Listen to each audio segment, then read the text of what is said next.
There's mounting pressure from within the United Kingdom to cancel an invite to Donald Trump for a state visit. One of those voices today, the mayor of London, who says President Trump has used Twitter to promote a vile extremist group that exists solely to sow division and hatred in our country. It's increasingly clear that any official visit from President Trump to Britain would not be welcomed. Now, the mayor was referring to these tweets here that Donald Trump retweeted. They're anti-Muslim, and they're from an extreme right group called Britain First. The Prime Minister of Britain has already condemned the promotion of these tweets by the president. Of course, Donald Trump fought back on Twitter directly to Theresa May, saying, Theresa May, don't focus on me, focus on the destructive radical Islamic terrorism that is taking place within the United Kingdom. We are doing just fine. But there's a problem. That Theresa May is not actually the Prime Minister of the UK. That Theresa May is a 41-year-old mother from the UK. Before this mess, she had 6 followers. Now she's demanding an apology from Donald Trump for being dragged into this political hot potato.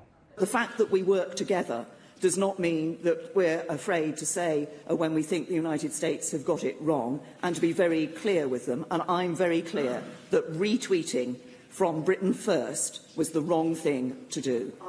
The president ended up directing his tweet to the right Theresa May, the British Prime Minister today doubling down on her criticism of the president and his latest Twitter tactics during an official visit to Jordan.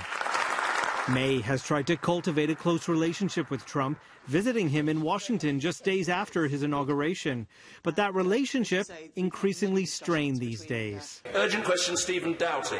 Thank you, Mr. Speaker. To ask the Home Secretary, she'll make a statement on the activities of Britain First, online hate speech and the sharing of inflammatory content online by the President of the United States, Donald Trump.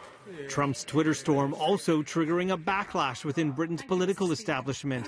The Home Secretary today urging lawmakers to look at the bigger picture when it comes to security and intelligence cooperation with the U.S., but also acknowledging Trump's behavior was not okay. We have been clear. President Donald Trump was wrong to retweet videos posted by far-right group Britain First. Do you want Rex Tillerson on the job, Mr. President? He's here. Do you want him to stay in his... He's here. Rex is here. Meanwhile, in Washington, the vague response from the president today over whether he will oust U.S. Secretary of State Rex Tillerson. Rumors are swirling in Washington that Tillerson is on his way out. The former ExxonMobil chief executive has increasingly been at odds with the president over North Korea and under fire for his planned cuts at the State Department.